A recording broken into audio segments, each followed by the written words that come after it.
Hello everyone, welcome to our next video lecture. इस video lecture में देखो भी हमारा नया टॉपिक है व्हीटस्टोन ब्रिज। लास्ट टाइम हमने कहाँ तक कर लिया है, हमने सेल सीरीज पैरेलल तक, उसके बाद किरचॉफ लॉ वहाँ तक हमने कर लिया था। तो this is Wheatstone bridge. Actually इस पर भी किरचॉफ लॉ लगेगा। तो व्हीटस्टोन ब्रिज की कोई डेफिनेशन नहीं भी, ये 5 रेजिस्टेंस हैं P Q R S और ये बीच में G। यहाँ एक्चुअली गैल्वेनोमीटर लगता है, पर मैंने एक बार रेजिस्टेंस ही दिखा दिया आपको, बाद में गैल्वेनोमीटर भी लगाएंगे जब इसकी प्रैक्टिकल एप्लीकेशन करेंगे। तो अगर ये 5 रेजिस्टेंस इस फॉर्म में लगे हैं, this is called Wheatstone bridge. इस फोटो में देखो, दूसरी फॉर्म भी देखो भी व्हीटस्टोन ब्रिज की, थोड़ी आप रिसर्च करना, आपको ये फॉर्म भी मिलेंगी बुक में। ओके, तो ये भी व्हीटस्टोन ब्रिज की डिफरेंट फॉर्म है, ये सारे एक ही हैं, इसमें आप देख सकते हो। तो वहाँ P की जगह इस फोटो में R1 है, Q की जगह R2 है, यहाँ R3 है, R की जगह, S की जगह R4 है और G की जगह उन्होंने R5 लिख रखा है। पर ये भी व्हीटस्टोन ब्रिज की सारी फॉर्म्स। ओके, अब व्हीटस्टोन ब्रिज होता क्या है और इसकी प्रैक्टिकल एप्लीकेशन क्या है वो अपने को पढ़ना है। होता क्या है मैंने बता दिया, अब ये काम कैसे आता है देखो भी, एक बार इसको देखो। अब इसमें ना हमें क्या करना है, किरचॉफ लॉ लगाना है। तो मैं नाम दे रहा हूँ पॉइंट्स को, इस पॉइंट को A B, क्योंकि हमें लूप लेनी पड़ेगी, C एंड D। ओके, अब करंट का डिस्ट्रीब्यूशन इसमें ध्यान से देखना भी। ये V वोल्टेज की बैटरी, हमने AC पे बैटरी को लगा रखा है। बैटरी से सपोज करंट जा रहा है I, बैटरी से करंट गया I। अब यहाँ जाके करंट को डिवाइड होना है। सपोज मैंने ऊपर भेज दिया I1, तो फिर नीचे कितना जाएगा, I यहाँ आया था, I1 ऊपर गया, तो नीचे कितना जाएगा, I माइनस I1। तो A पॉइंट पे I1 ऊपर गया P की तरफ, R की तरफ आ गया I माइनस I1। अब B पॉइंट पे देखो जाके I1 फिर से डिवाइड होगा। सपोज इस G रेजिस्टेंस में गया I small g। Okay, I small g current इधर गया, तो इधर कितना जाएगा IQ में, I1 में से IG इधर चला गया, तो I1 माइनस IG। अब ये इधर से I माइनस I1 आ गया, ऊपर से IG आ गया, D पॉइंट पे इकट्ठे होंगे, तो यहाँ करंट कितना जाएगा, I माइनस I1 तो इधर से आ रहा था, ऊपर से आ गया IG। ओके, तो ये D टू C में करंट कितना है, I minus I1 plus IG। C point पे ऊपर से ये आ गया, नीचे से ये आ गया, ऐड करोगे देखो माइनस IG, ये प्लस IG, ये प्लस I1, ये माइनस I1, तो I निकल जाएगा सर्किट से बाहर। तो सबसे इंपॉर्टेंट क्या है देखो भाई, कि करंट डिस्ट्रीब्यूशन करते हुए क्या ध्यान रखना होता है कि जितना करंट आप सर्किट में एंटर करवा रहे हो, देखो मैंने I एंटर करवाया था, अंदर मैंने डिफरेंट करंट लिए, I ही बाहर निकला है। ओके, आपके मन में ये भी क्वेश्चन हो सकता है कि यहाँ से IG अगर नीचे आया तो यहाँ से ऊपर क्यों नहीं गया। करंट फ्लो करता है higher potential to lower potential, तो अगर मैं ऊपर से नीचे B से D करंट भेज रहा हूँ तो मैं मान चुका हूँ कि D पे लोअर पोटेंशियल है, तो इधर से I आ गया, इधर से ये आ गया, तो यहाँ आगे करंट इकट्ठे हो जाएंगे। ओके, तो this is distribution of current भी। I गया था, I1 ऊपर गया, नीचे माइनस I माइनस I1, यहाँ I1 को डिवाइड किया, इधर आ गया I1 माइनस IG, इधर से IG, इधर से I माइनस I1, यहाँ इकट्ठा, और C पॉइंट पे सारे इसको I माइनस IG को और इसको इकट्ठा करोगे तो I बचेगा। ओके, अब इसमें 2 लूप बन रही हैं, ध्यान से देखो। एक ये लूप है, लूप तो बहुत सारी बन रही हैं इसमें, और एक लूप ये है। मैं इन दोनों पे लूप लॉ लगाने वाला हूँ। ओके, तो इन दोनों पे ये ऐसे आप घूम जाएंगे, ऐसे ये एरो हैं, ये लूप लॉ आप इस पे लगाने वाले। ओके, तो सबसे पहले मैं लूप ले रहा हूँ ABDA, लूप ABDA, A से B, B से D, D से A। तो A से B जाते हैं सबसे पहले। देखो A से B अगर आप जाओगे तो करंट की डायरेक्शन में जा रहे हो, करंट कितना है I1, रेजिस्टेंस कितना है P, तो माइनस I1P, करंट की डायरेक्शन में माइनस लेते थे। अब ऊपर से नीचे आओ, देखो IG रेजिस्टेंस है G, तो करंट की डायरेक्शन में जा रहे हैं, तो माइनस करंट इंटू रेजिस्टेंस। अब D से A पे जाना है, करंट नीचे जा रहा है A टू D, आप जा रहे हो D टू A, तो ये प्लस आएगा I minus I1 into R is equal to 0। ये लूप पे लगा दिया। अब इसमें ये दोनों नेगेटिव वाले मैं उस साइड ले जाता हूँ, तो ये क्या आएगा, I minus I1 R is equal to I1P plus IGG, equation 1। तो एक इक्वेशन मैंने लूप ABD से निकाल दी। अब लूप ले रहा हूँ मैं ये वाली BCDB, तो लूप BCDB में देखो भी B से C आओगे, करंट है I minus I1, sorry I1 minus IG, तो रेजिस्टेंस है Q minus I1 minus IG into resistance है Q। करंट की डायरेक्शन में चल रहे थे तो माइनस लिया है, उसके बाद C टू D करंट ऊपर जा रहा है तो ये आएगा प्लस, करंट है अभी I minus I1 plus IG और रेजिस्टेंस है S। अब जाना D से B लास्ट, तो प्लस का ये आएगा IG इज इक्वल टू 0। यार ये दूसरी लूप पे भी लगा दिया, यहाँ माइनस, ये प्लस, ये भी प्लस। अब इसमें भी मैं नेगेटिव वाले एक साइड ले जाता हूँ, इसको इधर ले जाता हूँ, तो ये क्या बन जाएगा, देखो ये लूप क्या बन जाएगी, ये नेगेटिव उधर I minus IG plus I1 into S plus IGG is equal to, ये इधर ले जाते हैं, I1 minus IG into Q, equation 2। तो दो लूप से ये मेरे पास दो इक्वेशन आ गई। ओके, इक्वेशन 1 आई है इस लूप से, ये लेफ्ट हैंड वाली लूप से, और इक्वेशन 2 आई है राइट हैंड लूप से। ओके, अब क्या कर रहे हैं देखना भी ध्यान से, ये डेरिवेशन के बाद आपको समझ में आएगा। अब एक बार डेरिवेशन देखते जाओ। अब इक्वेशन 1 दोनों में मैं IG को 0 पुट कर रहा हूँ, putting IG is equal to 0। अब देखो IG 0 हो सकता है प्रैक्टिकली, कैसे हो सकता है, हमने क्या माना था कि B पॉइंट पे पोटेंशियल ज़्यादा है, D पे कम है, तो ये करंट नीचे आ गया था। एनी हाउ अगर ये B पे और D पे पोटेंशियल सेम हो जाए तो ये करंट I1 इधर चला जाएगा, I से सीधा B से C पे चला जाएगा, नीचे जाएगा ही नहीं, और ये A से D और ऐसे चला जाएगा। तो हमने क्या माना है, जब हम IG को 0 मान रहे हैं तो B और D पॉइंट पे पोटेंशियल हमने सेम मान लिया, तो करंट ऐसे जाएगा और ऐसे निकल जाएगा। तो हम मान लेते हैं, ज्यूम कर लेते हैं कि let IG is equal to 0, इसका मतलब है B पॉइंट पे और D पॉइंट पे पोटेंशियल सेम ले रहे हो।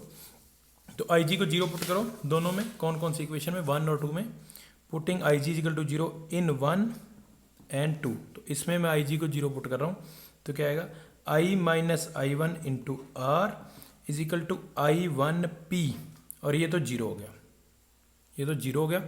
अब नीचे भी पुट कर रहा हूँ इक्वेशन 2 में, इसको इक्वेशन 3 लिख देता हूँ भी।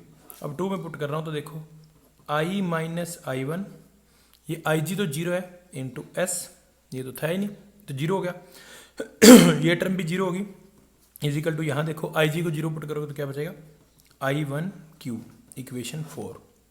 ओके, तो जो दो लूप से दो इक्वेशन आई थी, दोनों में मैंने IG को 0 पुट कर दिया। IG को 0 पुट करने का मतलब ही आपको बता दिया है, B और D पे पोटेंशियल हमने सेम लिया है।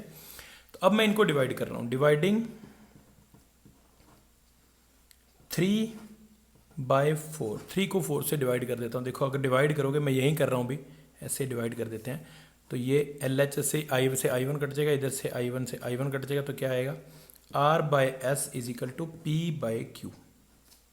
Okay, this is called balancing condition of Wheatstone bridge. This is balancing condition of Wheatstone bridge. Okay, अब देखो भी इसका मतलब क्या है, पहले तो समझो, ये ऐसे भी लिख सकते हैं, ये PQR को ऐसे भी लिख सकते हैं, भी क्रॉस मल्टीप्लाई करो तो इसको लिख सकते हो आप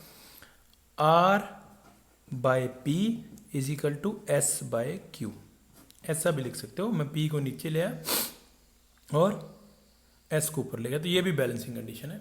अब इसका मतलब क्या है समझो, एक बार इस रेजिस्टेंस पे आता है, यहाँ देखो ये रही बैलेंसिंग कंडीशन, मैं आपको बताता हूँ। तो बैलेंसिंग कंडीशन क्या है, इन दोनों का रेशो, ऊपर वालों का P/Q, अगर नीचे वाले दोनों का रेशो R/S, देखो यही है, रेसिप्रोकल करके लिखा है, कोई बात नहीं है, R/S, या फिर ऊपर वाले लेफ्ट वाले दोनों का रेशो P/R अगर Q/S के इक्वल है। ओके, तो देखो अगर P/Q is equal to R/S है या P/R is equal to Q/S है, तो हम कहेंगे व्हीटस्टोन ब्रिज बैलेंस है। अब बैलेंस होने का मतलब क्या है, इस रेजिस्टेंस में करंट जाएगा नहीं। याद करो ये बैलेंसिंग कंडीशन कब आई थी, जब हमने IG को 0 पुट किया था। तो व्हीटस्टोन ब्रिज अगर ऐसा है, तो अगर इसमें कहूँ रेजिस्टेंस देखो, अगर ये बैलेंस है तो फिर ये सर्किट सिंपल बन गया, ऊपर वाले दोनों सीरीज में, नीचे वाले दोनों सीरीज में, आपस में पैरेलल में, इसमें करंट जाएगा ही नहीं। ओके, मैं व्हीटस्टोन ब्रिज की एक और फॉर्म आपको बना के दिखाता हूँ कॉपी पे, यहाँ पेज पे देखो है क्या, ये सिंपल सर्किट क्या है, यहाँ ऊपर लगा है P, इससे मैच करना भी आप, ये फोटो से मैच करते रहना। चलो मैं इधर साइड में रखता हूँ, इससे मैच करते रहना। इधर लगा है P और इसके साथ यहाँ सीरीज में है Q, यहाँ नीचे लगा है R और इसके साथ सीरीज में है S। पर प्रॉब्लम तब आ जाती है जब यहाँ एक रेजिस्टेंस मैंने लगा दिया था G, ये भी व्हीट स्टोन ब्रिज है, ये भी व्हीट स्टोन है। देखो ऊपर 2 PQ, नीचे RS और बीच में G। अब मैं कहूँ इसका नेट रेजिस्टेंस निकालो। If P/Q is equal to R/S है तो फिर इस रेजिस्टेंस को काउंट ही नहीं करना। फिर ऊपर वाले दोनों सीरीज में, नीचे वाले दोनों सीरीज में, आपस में पैरेलल में। पर ऐसा होगा कब? जब P/Q is equal to R/S होगा, तो तब इसमें 0 करंट जाएगा, तो उसको कहते हैं। अब दोनों बैलेंसिंग कंडीशन है। अभी अगर एनी हो आप पता लगा सको कि IG 0 है तो भी बैलेंस है, या आप ये पता लगा सको P/Q is equal to R/S है तो ये बैलेंस होता है, वाइस वर्सा होता है। मैं न्यूमेरिकल लेके करके दिखाता हूँ। मान लो ये P को मैंने ले लिया, ये डायग्राम मैं यहाँ बनाता हूँ दोबारा व्हीट स्टोन ब्रिज का। तो ये है व्हीट स्टोन ब्रिज, यहाँ अब लगा दिया मैंने गैल्वेनोमीटर जो करंट को मेजर करता है। ओके, गैल्वेनोमीटर करंट को मेजर करता है। अभी यहाँ रेजिस्टेंस लिख दिया मैंने 4, यहाँ लिख दिया 5, यहाँ लिख दिया 3 और यहाँ लिख दिया X। और मैंने आपको बता दिया कि गैल्वेनोमीटर में करंट 0 है, यहाँ करंट जा ही नहीं रहा। बताओ X की वैल्यू कितनी? तो अब ये बैलेंस है इसका मतलब। तो तब P/Q इज इक्वल टू क्या है? R/X। तो यहाँ से X आप इजीली निकाल सकते हो। X क्या आएगा? 15/4 ओम। ओके, तो व्हीट स्टोन ब्रिज हमारे काम किस आता है? यही काम आता है। देखो क्या है, हम प्रैक्टिकल इसकी एप्लीकेशन बनाएंगे और एनी हाउ इस गैल्वेनोमीटर में करंट 0 कर देंगे। तो गैल्वेनोमीटर में करंट 0 होने का मतलब क्या है? इन दोनों का रेशो इन दोनों के रेशो के इक्वल होगा, तो उससे आप अननोन रेजिस्टेंस निकाल लिया करेंगे। ओके, तो this is wheat stone bridge था और ये डेरिवेशन था उसकी बैलेंसिंग कंडीशन कैसे करनी है। लेक्चर को रिपीट करके देख सकते हो, कहीं से समझ में नहीं आया, सिंपल है। किरचॉफ लॉ लगा के IG को 0 पुट करना है। सबसे इंपॉर्टेंट है करंट का डिस्ट्रीब्यूशन। ओके, तो नेक्स्ट टॉपिक है मीटर ब्रिज। अब मीटर ब्रिज क्या है इसको पहले देखो, ये डायग्राम बाद में फोकस करना। Metre bridge Wheatstone bridge की प्रैक्टिकल एप्लीकेशन है और ये किस काम आती है? अपने अननोन रेजिस्टेंस निकालने के काम आती है। जो अभी अपन छोटा सा न्यूमेरिकल किया था, देखो ये अननोन रेजिस्टेंस अपन निकाल सकते हैं। अब ये कैसे व्हीट स्टोन ब्रिज है वो मैं अभी आपको बताने वाला हूँ। तो ये समझो पहले तो मीटर ब्रिज एक डिवाइस है। ओके, और ये काम कैसे करती है मैं आपको बताने वाला हूँ। देखो भी सबसे पहले क्या है इसका थोड़ा समझो आप। ये फोटो देखो आप, ये साथ साथ फोटो भी देखते रहना जो मैंने इधर बनाई है, अपलोड की है। इसको देखो, ये AB वायर है जिसको मैंने ब्लू कलर से बनाया है। ये वायर है AB is wire of high resistivity और इसकी लेंथ लेते हैं हम हमेशा 1 मीटर। कई प्रैक्टिकल एप्लीकेशन में समटाइम्स 2 मीटर भी हो सकती है न्यूमेरिकल में, और मोस्टली हम इसको 1 मीटर ही लेते हैं। इस 1 मीटर से इसका नाम पड़ा है metre bridge. Wheatstone bridge से है ब्रिज, और ये 1 मीटर की वायर है इसलिए इसको कहते हैं मीटर ब्रिज। और हाई रजिस्टिविटी के लिए मटेरियल लेते हैं अपन नाइक्रोम, कॉन्स्टेंटन या मैग्नीन, ये मटेरियल अपन लेते हैं। इन मटेरियल की ये वायर होती है। तो पहली बात तो ये समझो भी ये हाई रजिस्टिविटी क्यों है। इस वायर से मुझे कंडक्टर का काम नहीं लेना है, इस वायर से हमें रजिस्टेंस का काम लेना है। एक्चुअली इसको या तो फिर ऐसे बनाते हैं पर रेजिस्टेंस की तरह, ऐसे ऐसे में बना देता है, ऐसे ऐसे ऐसे, पर नहीं बनाया क्योंकि ये एक्चुअली मीटर ब्रिज में ये वायर ही दिखती है, सिल्वर कलर की, एल्यूमिनियम कलर की अपने को वायर दिखती है। तो अभी आप ये समझो this wire is working as resistance, इस वायर से अपने को रेजिस्टेंस का काम लेना है। ओके, अब ये वायर है 1 मीटर की जिसकी रजिस्टिविटी हाई है। ये जो रेड कलर के मैंने बनाए या इस फोटो में भी देखो, ये कॉपर की स्ट्रिप है अभी। और ये कॉपर की थिक स्ट्रिप क्यों ली है? क्योंकि हमें 1, 2 और ये वायर के रेजिस्टेंस के अलावा और कोई रेजिस्टेंस सर्किट में नहीं चाहिए। तो ये कनेक्टिंग स्ट्रिप है, अभी कनेक्टिंग वायर की बजाय ये कनेक्टिंग स्ट्रिप है। और इनको ऐसा क्यों बनाते हैं? बिकॉज हमें resistance apart from this wire, blue wire and ये P की रेजिस्टेंस के अलावा कोई रेजिस्टेंस हमें नहीं चाहिए। ओके, तो ये कॉपर की स्ट्रिप है। यहाँ गैप होता है, ये देखो यहाँ गैप है, इस गैप में एक रेजिस्टेंस लगाते हैं P, इस गैप में एक रेजिस्टेंस लगाते हैं Q। इनमें से कोई अननोन हो सकता है। बीच में से ये गैल्वेनोमीटर है। ओके, गैल्वेनोमीटर और ये जॉकी इस फोटो में देखो भी। एक्चुअली मुझे इस वायर के साथ इसका कनेक्शन करना है, इस वायर का, ये जो मैंने बैंड करके बनाई है। तो सीधी वायर नहीं ऐसे हम बढ़ाते, जॉकी एक पेन जैसी डिवाइस है जो फोटो में देख सकते हो, उसको ऐसे स्लाइड करवाते हैं इसके ऊपर। और वो स्लाइड वाला वीडियो भी आप देख सकते हो, मैंने यहाँ अपलोड किया। ओके, ये स्लाइड वाला वीडियो भी देखो, ऐसे इसको स्लाइड करवाते हैं। तो जॉकी एक जस्ट कनेक्टिंग डिवाइस है जो इस गैल्वेनोमीटर वाले ऊपर सर्किट को यहाँ इस वायर से कनेक्ट करती है। ओके, तो ये थोड़ा सा इसका डिस्क्रिप्शन था। मीटर ब्रिज में 1 मीटर की वायर है, यहाँ कॉपर की स्ट्रिप है, इस गैप में P रेजिस्टेंस है, इस गैप में Q रेजिस्टेंस है, बीच में ये गैल्वेनोमीटर एंड जॉकी, और नीचे बैटरी लगी है A और B पॉइंट से जिसका पोटेंशियल है V। अब मैं आपको इसको कंपेयर कर रहा हूँ देखो आप इसको मीटर ब्रिज से कंपेयर करो। देखो व्हीटस्टोन ब्रिज में, व्हीटस्टोन ब्रिज में भी ऊपर रेजिस्टेंस थे पी और क्यू, ऊपर रेजिस्टेंस है पी और क्यू, बीच में यहाँ गैल्वेनोमीटर था, ये देखो गैल्वेनोमीटर बीच में, नीचे रेजिस्टेंस थे आर एस जो हमें यहाँ नहीं दिख रहे, वो मैं आपको दिखाता हूँ। एक्चुअल में ये पॉइंट है सी, ये एसी पार्ट काम करेगा, ये एसी वाला पार्ट रेजिस्टेंस आर का काम करेगा और ये सीबी वाला पार्ट रेजिस्टेंस एस का काम करेगा। तो ये हमने व्हीटस्टोन ब्रिज ही बनाया है। अब उससे हमारा फ़ायदा क्या होगा, देखो हम क्या करते हैं, ये रेजिस्टेंस लेते हैं P, ये Q और ये जॉकी को इसके ऊपर स्लाइड करवाते हैं। पहले आप गैल्वेनोमीटर की ये फोटो देखो भी, जॉकी को स्लाइड कब करवाना है, कब तक करवाना है कि गैल्वेनोमीटर में डिफ्लेक्शन जीरो आ जाए। अगर ये आप फोटो देख पा रहे हो तो गैल्वेनोमीटर में जीरो देखो मिडल में है, तो गैल्वेनोमीटर की जीरो से ऐसे एक साइड रीडिंग आएगी, आप जॉकी स्लाइड करवाते जाओगे कहीं ना कहीं जीरो आएगी और फिर वो क्रॉस कर जाएगी। तो हमें उस पॉइंट पे रुकना है जिस पे डिफ्लेक्शन जीरो आएगी। ओके, तो सपोज इस पॉइंट सी पे डिफ्लेक्शन जीरो आ गई और ये लेंथ है एल। ओके, तो ये सब फिट करना है सर्किट और उसके बाद क्या करना है, slide jockey on wire A be till deflection in galvanometer is 0. Let at point C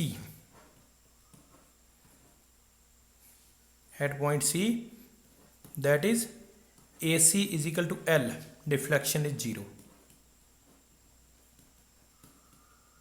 okay, तो हम उसको स्लाइड करवा रहे थे इसको, तो सी पॉइंट पे जाके गैल्वेनोमीटर में पहले डिफ्लेक्शन लेफ्ट में थी, ऐसे चली और फिर वो जीरो पे पहुंच गई। अब सी पॉइंट पे ये लेंथ मैंने मेजर कर ली एल। अब याद करो व्हीटस्टोन ब्रिज बैलेंस कब होता था, जब गैल्वेनोमीटर में करंट क्या जाता था, जीरो। तो आपने गैल्वेनोमीटर में करंट जीरो करके ये व्हीटस्टोन ब्रिज को बैलेंस कर दिया। तो बैलेंस कर दिया तो इस कंडीशन में P बाय Q याद करो देन इज इक्वल टू क्या होगा, नीचे वाला रेजिस्टेंस, अब ऊपर तो पी क्यू लगे हुए हैं, देखो ये P by Q is equal to R by S कर रहे हैं। नीचे रेजिस्टेंस कौन सा है, resistance of A C by resistance of C B. तो ये ए सी, ये रेजिस्टेंस आर का काम कर रहा है और ये रेजिस्टेंस सी बी, ये रेजिस्टेंस एस का काम कर रहा है। अब नीचे रेजिस्टेंस नहीं है, अभी नीचे ये वायर लगी है जो हाई रेजिस्टिविटी की है। तो हमने क्या किया, जॉकी को स्लाइड करवा के डिफ्लेक्शन जीरो कर दी और अपना ये मीटर ब्रिज जो था, जो व्हीटस्टोन ब्रिज की प्रैक्टिकल एप्लीकेशन है, उसको हमने बैलेंस कर लिया। अब इसको मैं एक बार यहीं छोड़ रहा हूँ। ओके, तो बैलेंस होने पे P by Q is equal to R by S होता है, बीच में गैल्वेनोमीटर लगा है। अब आगे देखो भी क्या है, रेजिस्टेंस का ये वाला formula R equal to rho l by a, ये मैं फॉर्मूला लगा रहा हूँ। मुझे बताओ ए सी का रेजिस्टेंस ऑफ ए टू सी क्या होगा, रो एल बाय ए। रो इसकी रेजिस्टिविटी है, ए इसका क्रॉस सेक्शन एरिया है। तो रेजिस्टेंस ऑफ सी बी क्या होगा, रेजिस्टिविटी जितनी ए सी की उतनी सी बी की है, क्रॉस सेक्शन एरिया जितना ए सी का है, जितनी मोटी वायर यहाँ है उतनी मोटी वायर यहाँ है, ये है। अब ए सी की लेंथ थी एल और सी बी की लेंथ क्या हो जाएगी, 1 मीटर की वायर थी भी, ये हो जाएगी 100 माइनस एल। मैंने सेंटीमीटर में कन्वर्ट कर दिया इसको, तो 100 माइनस एल, ये मैंने फॉर्मूला लगा दिया अभी, ये माइनस है। देखो मैं दोबारा लिख देता हूँ, रेजिस्टेंस ऑफ सी बी क्या आएगा, rho 100 minus l by a. तो फॉर्मूला है R equal to rho l by a. C की लेंथ एल है, सी बी की लेंथ 100 माइनस एल हो जाएगी क्योंकि ये 100 सेंटीमीटर की वायर है। जो रेजिस्टिविटी इधर है वही इधर है, क्रॉस सेक्शन एरिया सेम है। तो इन दोनों को डिवाइड करोगे तो R A C by R C B क्या आएगा, एल बाय 100 माइनस एल। अब ये वैल्यू मैं इस इक्वेशन में पुट करने वाला हूँ 1 में, यूजिंग इन 1। देखो यूजिंग इन 1, तो P by Q is equal to क्या आ जाएगा, L बाय 100 माइनस एल। तो जो भी आपको रेजिस्टेंस निकालना, मान लो P निकालना है, तो P इज इक्वल टू क्या आ जाएगा, L by 100 minus L into Q। Okay, एक बार देखो इसको मैं एक्सप्लेन दोबारा से करता हूँ। होता क्या है, ये आपको Q रेजिस्टेंस पता है, आपको P नहीं पता, P अननोन रेजिस्टेंस है। तो यहाँ जो अननोन है वो फिट करो, यहाँ नॉन फिट करो, स्लाइड करवाओ। सपोज L लेंथ पे ये रीडिंग जीरो आ गई। यहाँ नीचे मीटर लगा होता है, अभी ध्यान से देखना, मीटर ब्रिज में यहाँ मीटर लगा होता है, फोटो में देख लेना, शुरू में मैंने बताया नहीं था, मीटर स्केल भी होता है। तो यहाँ से आप लेंथ निकाल लेते हैं L, ये L लेंथ निकल जाती है तो इस फॉर्मूले में पुट कर देते हैं। Q हमें पता था, L पता है, L पता है, P निकल जाएगा। तो मीटर ब्रिज कैसे काम करता है, मीटर ब्रिज में हम क्या करते हैं, व्हीट स्टोन ब्रिज बना देते हैं और इसको बैलेंस कर देते हैं। अब बैलेंस करने से हमें बैलेंसिंग कंडीशन अप्लाई कर देते हैं, P by Q is equal to R by S. अब सिर्फ इतनी सी बात है, R बाय एस की जगह ये वायर है AB, अब उसका रेजिस्टेंस का रेशो, AB रेजिस्टेंस का रेशो लेंथ के रेशो के इक्वल हो जाएगा, क्योंकि resistance directly proportional to length होता है। तो कुछ नहीं करना अभी मीटर ब्रिज में, फिजिक्स लैब में। ये प्रैक्टिकल सेटअप देखो मीटर ब्रिज का कैसा आएगा, ये फोटो, तो इसका प्रैक्टिकल सेटअप मैं इस फोटो में आपको दिखा रहा हूँ, ध्यान से देखो इस फोटो को। इसमें बैटरी है, इसमें की है, इसमें मीटर ब्रिज है, ऊपर एक रेजिस्टेंस लगे हुए हैं, ये रेजिस्टेंस बॉक्स से एक रेजिस्टेंस है, दूसरा रेजिस्टेंस है, और ये ब्लैक कलर की जो दिख रही है ये इसमें जॉकी है। ओके, तो व्हीट स्टोन ब्रिज और उसकी प्रैक्टिकल एप्लीकेशन है मीटर ब्रिज। मैं फिर बता देता हूँ, व्हीट स्टोन ब्रिज की बैलेंसिंग कंडीशन को यूज़ करते हैं हम यहाँ पे जॉकी को स्लाइड करवा के। होता क्या है, इस पॉइंट पे और इस पॉइंट पे हम पोटेंशियल सेम कर देते हैं, तो इसमें करंट जीरो हो जाता है। तो उसके बाद इन दोनों का रेशो नीचे वाले दोनों रेजिस्टेंस के रेशो के इक्वल हो जाएगा, जो मैंने यहाँ लिखा है। अब ये नीचे रेजिस्टेंस का रेशो लेंथ के रेशो के इक्वल आएगा, तो AC का रेजिस्टेंस रो L बाय ये पुट कर दिया। तो मीटर ब्रिज में सिर्फ अननोन रेजिस्टेंस को यहाँ लगाते हैं, नॉन ये मान लो मुझे पता है यहाँ लगाया, लेंथ मेजर करते हैं और इस फॉर्मूले में पुट कर देते हैं और अननोन रेजिस्टेंस निकल जाता है। ओके, आई होप आपको मीटर ब्रिज समझ में आया होगा। तो this is all for today's lecture, keep watching and keep sharing. कोई डाउट हो तो मुझे व्हाट्सएप कर देना भाई।